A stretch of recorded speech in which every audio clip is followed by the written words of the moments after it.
Welcome to Couples Becoming Intentional. I'm Carrie. I am John. And here at Couples Becoming Intentional, we want to equip you with different tools and resources so that you can live intentional lives with those that you love to leave a legacy that lasts. Today, we are talking about being intentional with our finances. Finances and keeping a budget is something that John, I know it's important. And so we do have a budget. We make sure we stick to a budget. It's just not my favorite topic to talk about.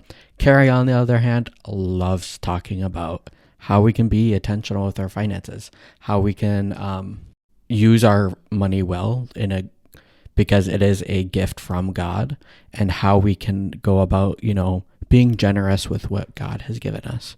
So Carrie, finances, being intentional with finances, what does that look like? Yes. So I really wanted to just kind of open up the door about this conversation because I think this has been something that I've been seeing a lot recently, even not just like within the last couple of weeks, but over the last few years. This has been a passion of mine to really talk about just finances and couples being on the same page. I know in our anniversary episode, we talked about one of the things that we had mentioned was like being comfortable with having deep conversations, and like finances, I'm finding out when we're like talking to other couples, is not something that people talk about on like a regular basis, or even before they get married, of like, how much money do you make and where do you spend it, and how are we going to do this together? Or maybe you still have separate banking accounts, and because you don't actually want to go through the process of going to different banks to like combine them or sharing them, or you don't share with your significant other what your debt situation is. Yeah, I've noticed that a lot of people are like, oh yeah, we're going into marriage. And you're like, you ask them like, well, have you talked about how, like, what you're being together? Because like, it's one thing to be single and have your own kind of budget, but then they go into getting married and they're like, oh, should I tell them that like I have credit card debt? It's like, yes, absolutely. Because like, that's something that you're bringing into the marriage. It's like, yeah, you weren't being responsible to like pay off the money that you were putting on your credit card. And so now your spouse has to deal with that with you. Mm-hmm. And so like, that is something you should probably talk about before you even get married. Yes. And people are like, well, it's my own personal problem. It's like, no, it's not going to go away once you get married. That's just like practical advice. Like, single you is going to be married you. Mic drop. There we go. And so like, people keep thinking that marriage is going to solve all their problems. Like, I'm going to be more responsible. I'm going to stop my porn addiction once I get married. And like, that's just not the reality. Or like stop excessive spending because now I have actually somebody to hold me accountable. Right. Like, if you're not going to talk about it, then it's still going to happen. You're just going to get more secretive about it, and it's going to get more entrenched into you. Yes. Oh my gosh, that is so true. So that's one of the reasons why we're actually wanting to have this conversation, mainly like both of us obviously having this conversation, but this is something I'm really passionate about. So to give you a little backstory, the reason why this is such a big deal for me is because in the beginning, when John and I got married, we had no idea what we were doing with finances. So no clue. So to paint a picture for you, we got married in between John's junior and senior year of college. So John was a full-time student. You did have a part-time job. Yes. Making some money. And then that was in our jobs. Yes. And jobs episode, you can go back to episode 2 to listen more about that. And then mine was like, I was the breadwinner. Like, I was working odd jobs. We talked about this again in episode 2, of just all the different things. And I like, even looking back, I was like, how did we even pay for rent? Like, I have no idea how we even paid for anything. Well, it was also like super cheap. $400 was our rent. Yeah, it was cheap. It was. And so like, it was easy enough to get $400. And like, I didn't track anything. No. I just knew what was in my personal. I had no clue. We didn't have combined really. No. When we first got married, we ended up getting combined eventually. But like, I just knew that I needed to pay for the rent and shopping at my job because I worked in retail. And it was just like so crazy. We went out to eat all the time. Big B, if you're a Michigan person, is a coffee shop. We went there a lot, and just, we lived downtown Houghton, Michigan. So like literally downtown. So like there was shops and walks everywhere. You could walk to like the really good pizza place. Oh my that's gosh, right Pizza there. Works, so good. Yeah. And like we just spent money and we had no idea where it was going, no idea like how much we had. We just like could look in checking accounts and see, oh, there's money in there. I'm just going to spend it without like. I didn't even look into our checking accounts. Just put it on the credit card. It'll pay for itself, right? Yeah. Like no forward thinking. So this continued and continued, and then all of a sudden we both got like full-time jobs and we just kept buying things as we just saw best fit. I remember I got approved for like my first individual credit card at TJ Maxx, and I was like, the ocean is now mine. Like, look at now. I was raised in a home where we do believe in credit cards, and we'll talk about that in a little bit. Look at this stuff. Isn't it neat? Don't you think my collection is complete? It's never complete. That was past Carrie's thought process. So I want I knew- everything. I knew I had, like, when you get a credit card, you need to be responsible for it. I definitely knew that. And there were seasons where we went into credit card debt and just because of foolishness and trying for, in my mind, to people please and to keep up with the Joneses and to have nice things for our apartment and just like all the different things. And, then all of a sudden, do you want to share just this really small thing that you always say to people when we found out we were pregnant with Finn? Oh, I think a week before Yes. we found out we were pregnant, I'm like, look at Carrie. I'm like, I think we're finally to a point where we're financially stable. And that means we were putting money into savings. Like, that's it, though. Yeah. And then a week later, we're like, I'm pregnant and I can't work 60 hours a week anymore. Yes. Like, I think I'm going to stay home and now we're going to live off of one income. What? Yes. So to give you an idea, so once Finn was born, a month before Finn was born, I stepped down from my full-time nanny job and stayed home, bed rest, and not bed rest, but like just stayed home before the baby came.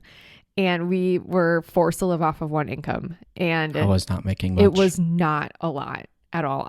By God's grace, we made it through that season. And around this time, I was like talking to my mom about just kind of like our financial situation, and a church that's right around the corner from my parents' house was offering Financial Peace University. And she offered to pay. I'm like, I don't have $100 to take FPU. So she offered to pay. She was going to watch Finn because it was right around the corner from her house, and they were going to give us dinner. It was like the bee's knees. Free food. I was Free pregnant. childcare. Yes, we were pregnant with Penny at the time, so Finn was over a year old. Wow. Yes, I know, because remember they had snacks at FPU, and they just let me eat everything because I was pregnant, so I just got to eat a lot, and it was great. So we were introduced to like the whole world of Financial Peace University. We have heard of Dave Ramsey. If you're not familiar with it, it's Dave Ramsey's principles of how to get out of debt.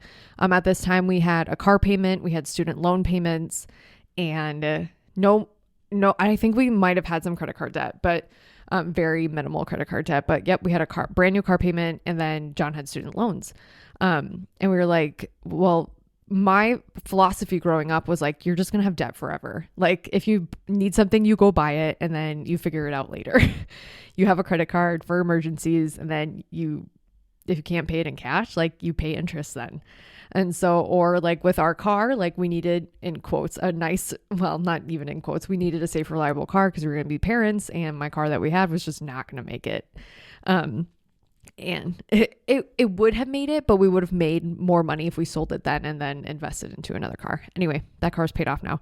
And we don't have it anymore. It died on us. It died on us earlier this year, which we'll talk about later. So we took Financial Peace University. I cut up all of my credit cards. I was a good student. Cut off all my credit cards. Except for you saved them. Google saved them for you, and you still had access to them. Okay, so I closed out all of my accounts except for Kohl's. I didn't close out Kohl's, and then I didn't close out the one that we use for everything. The Southwest. I think it was Southwest at that time. And we'll talk about how we do it, and we are not financial experts by any means. We also don't follow Dave Ramsey's way. But the reason I share the story about us taking FPU is because it was actually super critical for us to get out of debt. Yes. And we're Dave Ramsey-ish. I mean, I don't even know if we can even say we're Dave Ramsey-ish. Well, we still have credit cards. We still have credit cards. We use it responsibly. Yes, exactly. Because we're not millionaires, and we can't pay with everything for cash. No. And I'm going to take free points. free points every single time I make a purchase. So. Yes, exactly. So we take FPU and we get out of debt. Let me back up. We get on a budget. So if you're in a spot where you're like, I don't even know where to get started with like even having a conversation with my spouse. This is something that I would recommend. Or significant other even.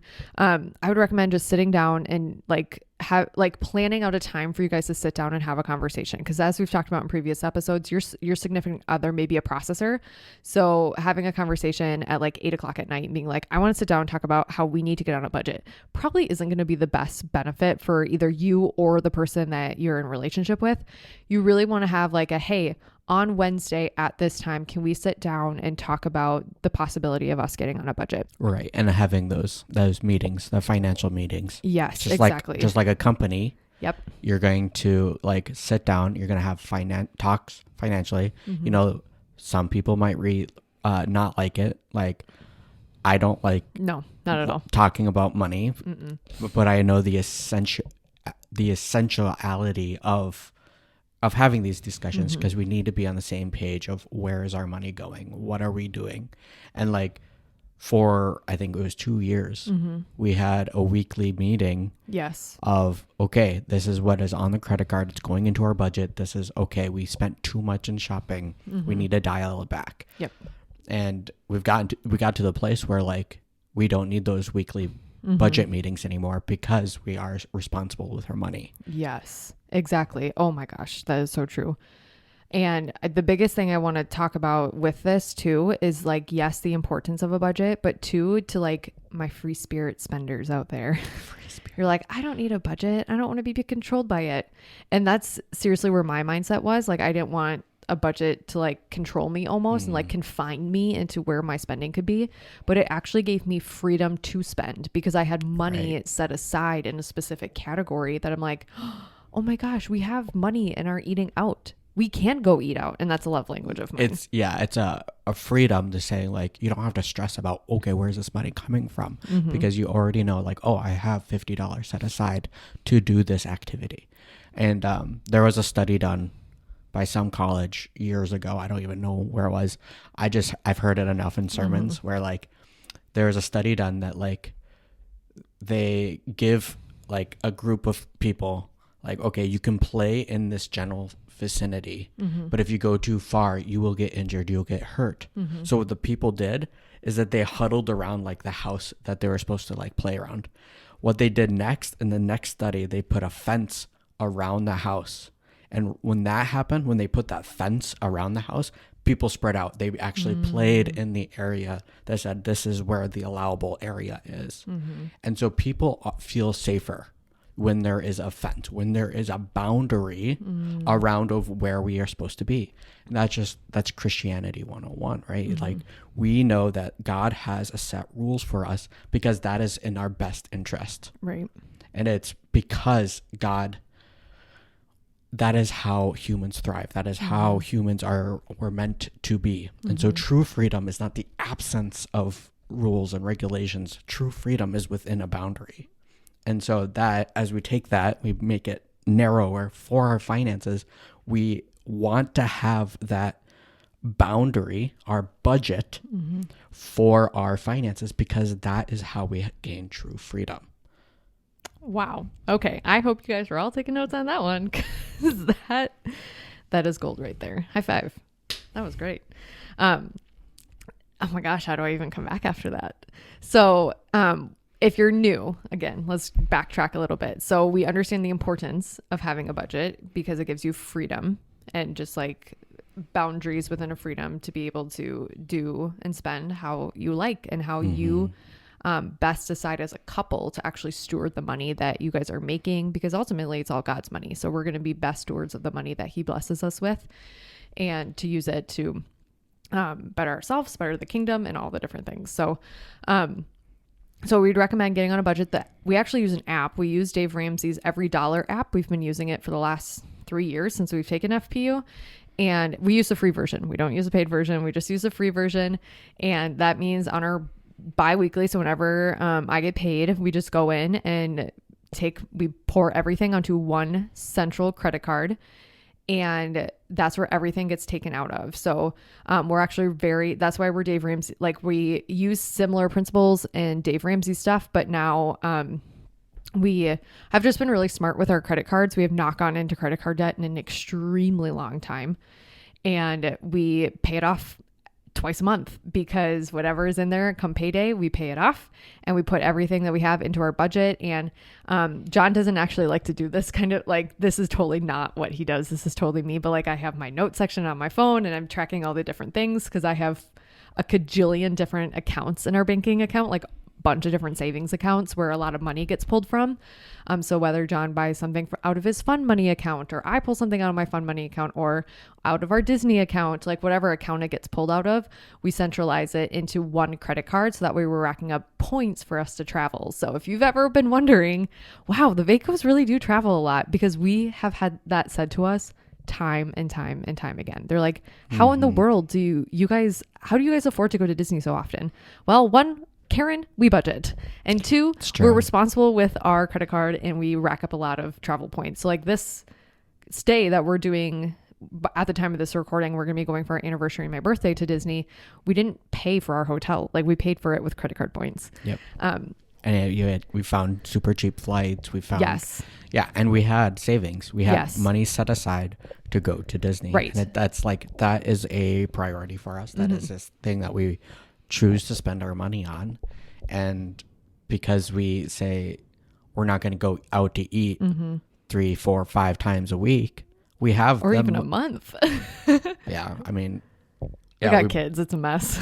Barely go out to eat. So yeah, like, well, people usually do go eat out for 3, 4, or 5 times a week. I just can't even fathom that. And then the food in their fridge spoils, and they throw it away and say, I'm going to try next time. I just want to go real. I know we've kind of like taken this in a couple different directions, but one of the things I really want to talk about with this is, number one, get on a budget. Figuring out, having that conversation with your significant other of like, again, going back to intentionality, what is a priority in your life, and where do you actually want to spend your money? The other thing that has been super beneficial for us is John and I both have separate budget lines for fun money. Like, we allocate money, and I'll talk about how we do that for each of us. That's kind of like a no questions asked. Like, if like you buy your disc golf stuff, you've bought D&D stuff from it, or just coffee stuff recently, let's be real, all your bougie coffee stuff. And then I buy like clothes, or if I'm like going out to lunch with a friend of mine, like that comes out of my fun money. It doesn't come out of our eating out budget as a family. Yes. So that is super beneficial. And then I think a big thing that we actually do that probably a lot of people don't know, we live solely off of one income.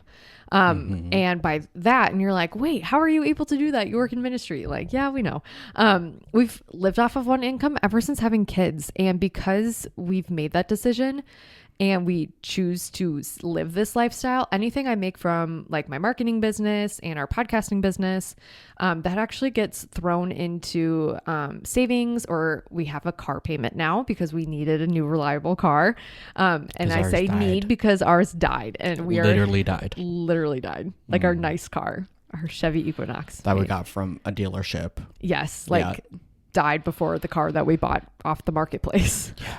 Which has been great. You never know. So we have a car payment, and when we're financially able to pay that off because of our side business. So everything for our family, like our running our household, essentially comes out of what I make from ministry. And then everything else, like our extra money or throwing money into savings, or right now our main focus is paying off our car payment, and our fund money goes and investing. Okay. So there's a lot of different avenues that come from our side business. Yes. Comes from that avenue, because one day when our kids are in full-time school, we won't have just one income. Like, we're going to end up, I'm very passionate about diversifying our income and having multiple streams of income, passive income, like all the different things that when John starts to work again, or goes back to school, or like when he becomes a pastor, or whatever that next direction is, who knows? that we can actually take all of the money that he makes and invest it. So that way, come retirement and come the future for our kids, we're actually setting ourselves up well. And that's really been our goal, is from the whole beginning, is for us to live comfortably and below our means on one income. So that way, and become responsible with it. So that way, when two incomes come, we can actually just save and invest the other income, which is like, when you think about it, that's a huge deal, especially with us being so young, being almost 26 and 27, like already having that mindset of, yes, we figure we got into a lot of junk and trouble in quotes of like money, just financial struggles in our early 20s. But now that we're like halfway to 30, you're over halfway to 30. I'm pretty much 30 at this point. We act a lot older. That we're able to set ourselves up well for in the future. And that's what our investors tell us. So I feel like we're on a great track. Yeah. Okay. So those three things. So have a conversation, have a budget, deposit fund money, and then do your best to live off of one income just to test it and see, and then save the rest or invest the rest. Right. Like we've always lived off of one income. We've also always had side jobs. Yes. So like Carrie did MLM for a while. Yep. So that like we could have that extra income so that we could pour into investments or paying off the car. While I was working, Carrie was in charge of doing our car payment. So she had to find how could we get the $250 that we need for our car payment. Right. And so like that motivated her to, actually sell product or so.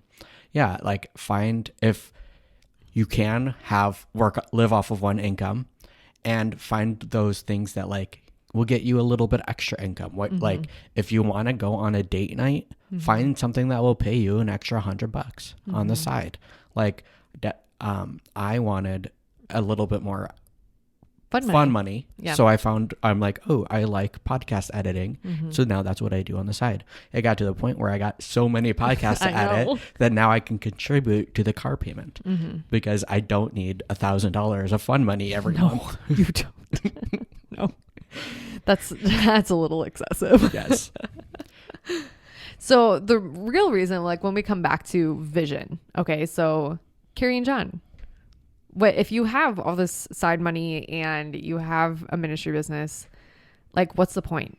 Well, really, John and I have the main reason why it comes down to this, both of us feel really called, and this was way back in the beginning of when we started dating, to give really generously.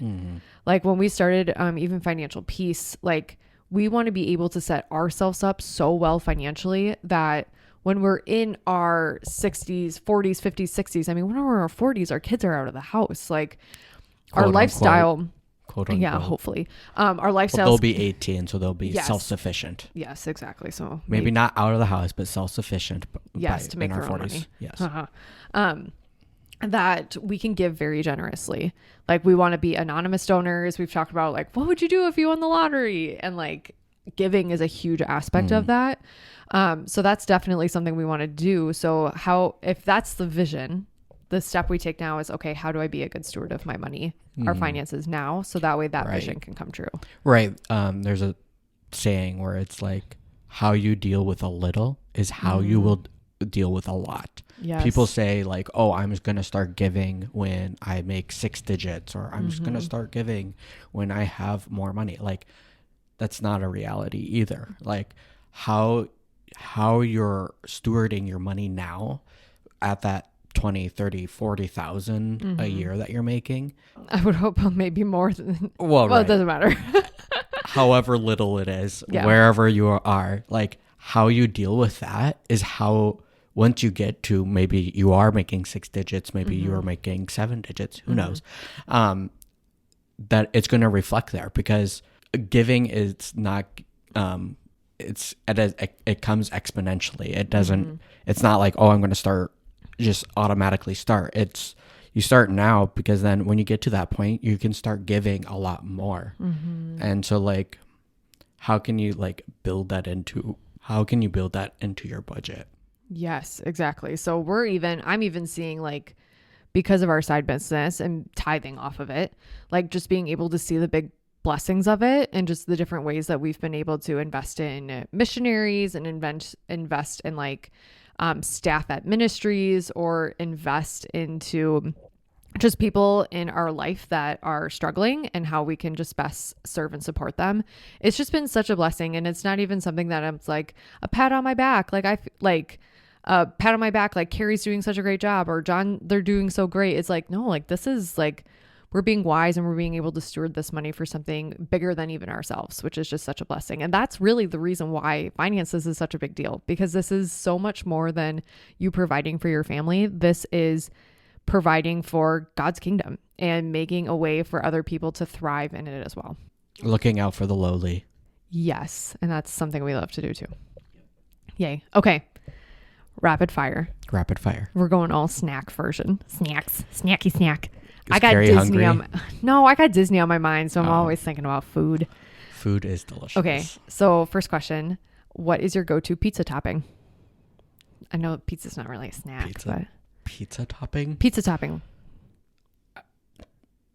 I mean, our go-to pizza is a barbecue chicken with green peppers. So yes. Does that count? Yeah, that counts. Okay.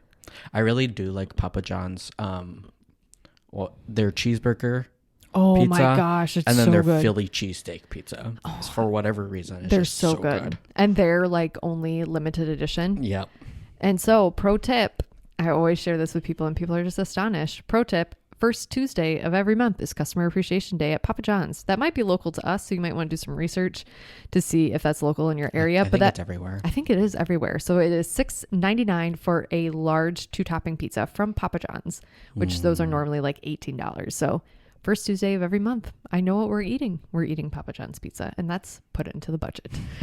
That's true. Yeah, so mine, I'm just with John. Barbecue chicken or the Philly cheesesteak or the cheeseburger from Papa John's is just like, chef's kiss. Okay, next question. Road trip snacks. Road trip You snacks? have to stop at a gas station. Bugles. Okay. Cheddar cheese bugles. Cheddar cheese bugles. Because nostalgia. We just stopped at a gas station to pick up, we stopped at Quick Trip and to pick up snacks on the way home from visiting our friend at camp. So I did not buy you cheddar cheese bugles. They were bugles. They were just regular bugles. They weren't cheddar cheese. They were. Oh, were they? Oh, any kind of bugle, really. Okay. I don't really like ranch. Oh, I don't like gross. ranch flavored anything. That makes sense. I'm not that Wisconsinite. No. That Wisconsin. dipping everything in ranch. Yeah. dressing. So then that or cheddar cheese chips. Yes, which I got. I got bugles, cheddar sour cream and onion chips. Cheddar and sour cream. Cheddar and sour cream. No, cheddar, sour cream, and onion. That was the kind of chip I got. Is it? Yes. Interesting. It was so good. What else did I get? Oh, or salt and vinegar chips. Oh yes, kettle cooked. Kettle cooked, absolutely. Let's Anything see. sweet for your road trip? I'm more of a savory kind of person. Yeah. And so like. Okay, what is the drink then? Anything, coffee. Okay. Coffee or Dr. Pepper. There you go. Yeah, that one's good. I was waiting for that one. Yeah. And then, I mean, if I'm going to go candy bar, like, okay. I really like Reese's. Yes. Reese's is my favorite, or Twix. Twix is my favorite candy bar. So what is yours? Okay. I love popcorn. Love. White cheddar popcorn. Aldi has dill pickle popcorn right now. I'm so excited to take that on the airplane next weekend. I'm trying not to wrench. Oh, you don't like it? No. Oh, it is so good. White cheddar popcorn. Yes, white cheddar popcorn is good. John's not the biggest popcorn fan. Well, you don't like how it gets stuck in your teeth. I don't like that. I realized as a high schooler, someone that I looked up to said that they didn't like popcorn. And so as a immature person that I was, or not self-aware. Yes, there you go. I shaped my opinion around what the other person's opinion, because I thought somehow deep down that like they like me better if I have the same opinion as them. Oh yeah. Like, yeah. Anyways. We both don't like popcorn. Nah. Yeah, because that will change someone's. Yes, exactly. You know, once you become aware, you realize how silly it is. But yes, exactly. Yeah. And then white, like the cheese puff corn, not cheese, but just regular puff corn. Oh my gosh, is so good. So I will get any kind of like popcorny thing. And then I really like Quick Trip has, or like even the Starbucks, like Karuba, not Starbucks, but like the Starbucks, like little mocha in the glass things. Oh, Or like yeah. Quick Trip has the Karuba brand that's like half the price. $2. Yeah, I really like those. Sorry if you're not a Quick Trip native. Quick Trip is wonderful. Those are my favorites. Okay. Next question. This is probably the most What are you important getting to question. drink? Oh, the Karuba? The Karuba. Yeah. How about sweet? If I'm at a dollar store, I want Bunch of Crunch. Oh. Bunch of Crunch. It's Bunch Crunch bar of in Crunch. little tiny bunches. You get it Yes. at the movie theater or the dollar store if your dollar store has it. Not the popcorn Crunch a Munch? Crunch Oh Munch. my gosh. I finally threw that away. Or did I give it to you? No, it got never got eaten, and I so think I threw it away. it got tossed. So I have a coworker of mine. I love her so much. She found out that I liked Bunch of Crunch as my favorite candy, but didn't really know what that was because most people don't. Mm-hmm. And bought me Crunch and Munch, which is From the dollar store. From the dollar store. So she was on the right path, which is like caramel popcorn with toffee, which I mean, it's good, but I'm not the biggest caramel popcorn fan. I really just want regular popcorn or cheddar popcorn. I just don't like my hands getting dirty. Cheetos Puffs. You though. like Cheetos Puffs. Okay, I'm going all over the place. I'm talking. What is the popcorn we just bought? Kettle corn. Kettle corn. I like kettle corn because it's not as thick as caramel corn. But like I'll eat Chicago mix, so like cheese and caramel, but I really just pick out the cheese. Anyway, so sweet, I would get Bunch of Crunch. So bless my coworker for buying me Crunch and Munch popcorn, thinking it was the same thing. Okay, last and final question. This is probably the most important. So we are 8 days away from being at Disney. We're being on property at Disney. What snacky snack are you most looking forward to having while we're at Epcot? All of it. Okay, we're going during Food and Wine Festival. Yes. We've already Literally watched so all of many YouTube videos about and mapped out everything. We have all of the stands that we want to go Yes. to and have all the food. I think it's a list of 12 out of the 29. Yeah. It'll be more when probably like 32 stands will be open when we get there. Still, I think all of the ones that we have picked out, that's what I'm looking forward to. You can't just name one? No. You're not looking forward to Fry Basket? I mean, yes, but then also like the Indian one. Oh, the crispy paneer. Yes. I know. You guys I got Disney on my mind. I'm so excited. So Lots of cheese that we're having. lots of cheese. They do. I don't know if they do this every year. I've never been to a Food and Wine Festival ever. And they have like this task or scavenger hunt thing where you can pick out different, like if you go to different booths and order a cheese dish and you get 5 of them, you get a cup of cheesecake. Or no, it's a cup of soft serve whip Dole. It's like a Dole Whip, but not. And then there's a little cheesecake thing on it, which is so yummy. It's like your little dessert. So needless to say, I'm pretty excited. What are you most excited for? Ooh. At Epcot? Honestly, I'm really excited for a margarita from Mexico, and You and your margaritas. I know, me and my margaritas. And then I'm really looking forward to getting something with shrimp. I think I'm going to get the shrimp paella from the Spain booth. I know you don't like shrimp, but that means I get to eat it all to myself. Do you really want to have a thing all to yourself though? There's only 3 pieces of shrimp. Oh. It's not a lot. Remember, they're tiny, tiny little servings. So, okay, guys, that is going to wrap things up for today. We hope this conversation blessed you, and we will see you in the next one. May the Lord bless you and keep you. May the Lord make his face shine upon you Yes. and give you peace. I just realized there's a fuller extent in Psalm 67. There's like a beautiful prayer. I'm going to pull it up because I read it for my devotions today.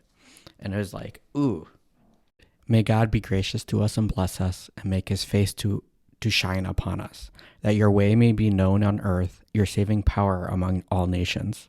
Let the peoples praise you, O God. Let all the peoples praise you. Let the nations be glad and sing for joy. For you judge the people with equity and guide the nations upon earth. Let the people praise you, O God. Let the peoples praise you. The earth has yielded its increase. God, our God, shall bless us. God shall bless us. Let all the ends of the earth fear him. And that's what we'll leave you with today.